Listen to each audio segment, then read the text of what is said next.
Hey guys, welcome to Crime Time. This is going to be a little series I'm going to start that delves into different true crime cases, cold cases, events, and stuff that happened in history that have to do with, well, obviously, crime. So before we begin, if you like true crime like I do, I would hit the like button and maybe subscribe so you can get further videos. Hey guys, welcome to Crime Time. Today we're actually going to talk about the Waco siege that happened in 1993. But first, I'm going to warn everyone now, this could be in one take. I'm going to try to do it in one take, no editing, nothing. I'm just going to try to do it one take, just like we're here talking. So, let's begin. Like I said, we're going to talk about the Waco siege that happened in 1993 in Waco, Texas. It actually started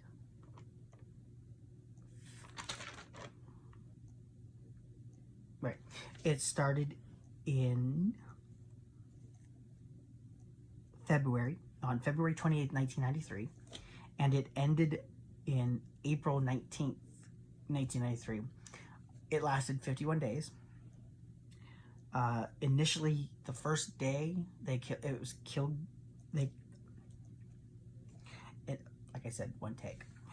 Initially killing 10, and then when it ended on April 19th of 1993 with fire, 76 Davidian of all ages passed or were killed. But before we talk about that, which we just did, but I mean, before that, let's go back to the beginning. The Branch Davidians is actually a branch off of the original. The original is actually called General Association of the Branch Davidian Seventh-day Adventists. It actually started or established in 1935 by a guy named Victor Hotef. The Branch Davidian in Texas in Waco, that was, like I said, a branch off of Victor Hotef's religious sect.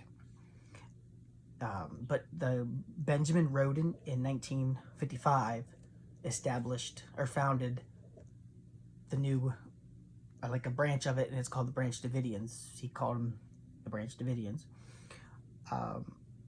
In 1955, after Hotef died, his wife Florence became pretty much the leader of the big picture, like the religious cult. She became head of it.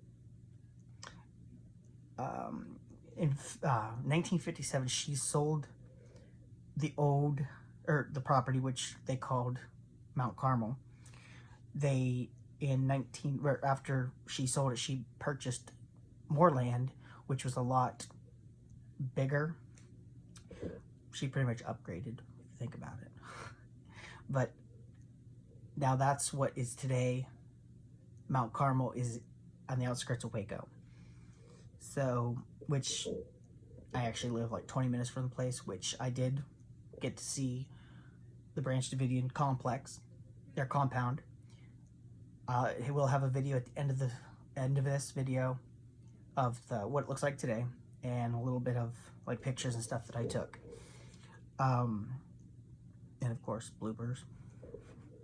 But once they bought the new one in 1970. Maybe I just messed up. Wow.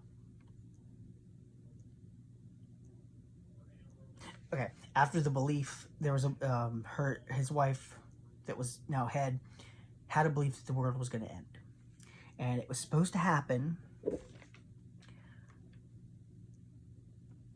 at the end of the yeah,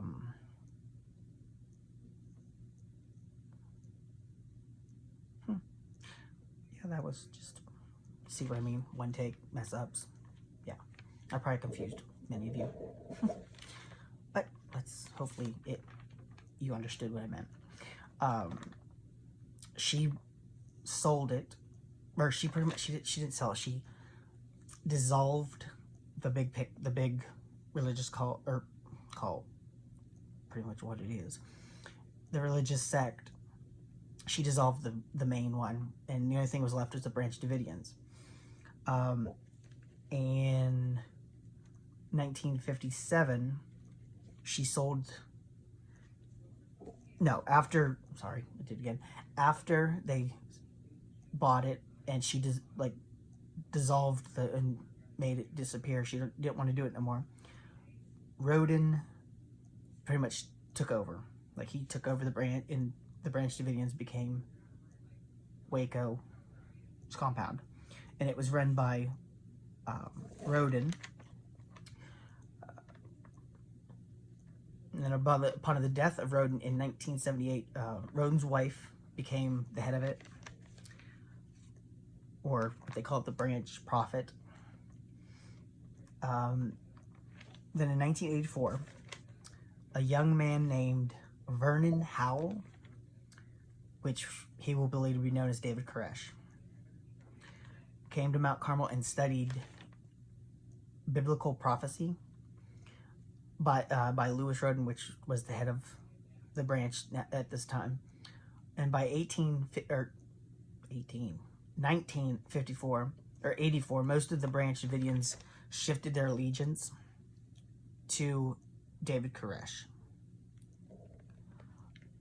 But it went from Lois's son to, which is, his name was George, but they moved their following from him to Koresh. But like I said, and then now we'll get into then like I said, 1950, or in the Waco siege happened between the members and the federal agents, or between members and federal agents. They had guns. They wanted to raid for guns, and then a couple other things that they found that they wanted to see. And so they pretty much, they don't know who shot the first shot, but there were shots fired. There was cannons, not cannons, tanks. There's tanks, not cannons, because cannons a little too far. And they pretty much came and went through the compound trying to look for these guns. And it was the 51-day, and it was a standoff between them, which obviously, like the I can't think of it from anyway. But then the Waco siege pretty much is what it is today. There's nothing standing. The only thing that's still standing, the only thing that's still standing is the chapel, the swimming pool, and there's a couple foundation stuff out along the compound today. Okay, now let's get into a little bit of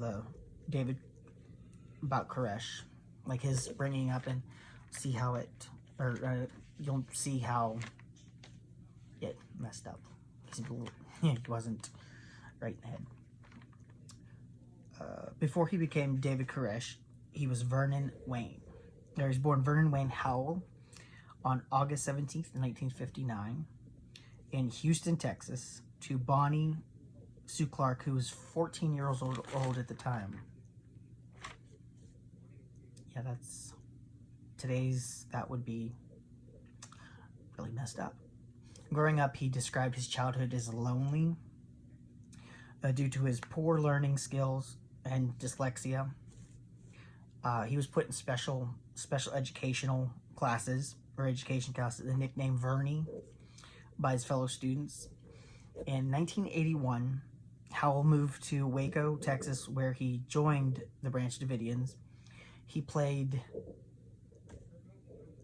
guitar and sang in the church services at Mount Carmel. On May 15th, 1990, Howell filed a petition in California so he can change his name to David Koresh, which pretty much is,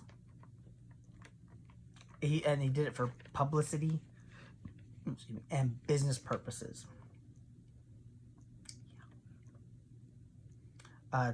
Koresh is the biblical name for Cyrus the Great. He was a Persian king who is named a Messiah for freeing Jews during the Babylonian captivity. Sorry. And David symbolizes the lineage directly from King David, which the new Messiah would ascend. And that's pretty much how he changed his name to David Koresh. Then after that, he pretty much became, if you want to say, the cult leader. Because cult, my opinion, it was a cult. But there are some people that say it wasn't. It was just a religious sect. But we all know cults have one leader that they follow. So, and that was pretty much it in a nutshell, really. Like I said, at the end of the video, I'll put in the video of the compound, what it looks today, and then I'll have a little bit of bloopers, because before I did this one, I messed up a lot, and I probably messed up on this one too. But it's my first video. We can learn from our mistakes. Well, not mistakes, but you know what I mean. Trial and error. That's trial and error. Totally.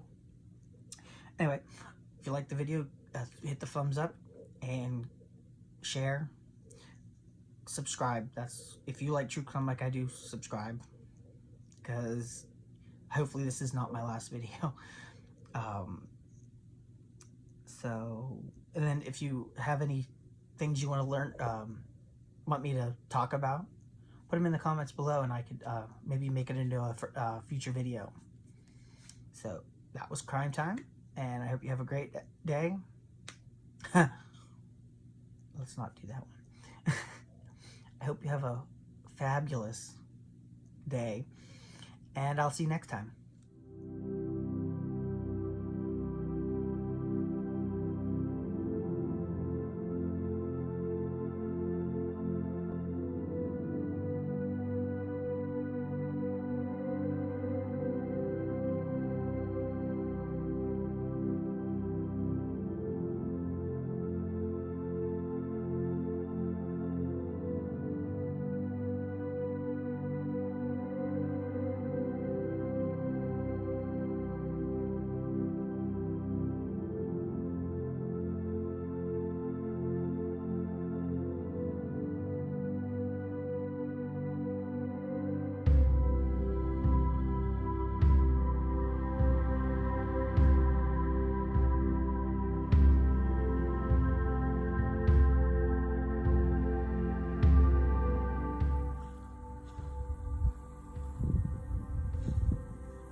Hey guys, welcome to today's topic on the first video. Hey guys, welcome to the first episode of Crime Time. Today we're going to talk, where to go? Hey guys, welcome to the first Crime Time. We're going to talk about the Waco siege that happened in Waco. Hey guys, welcome to what? Crime Time. I have no idea what I just said.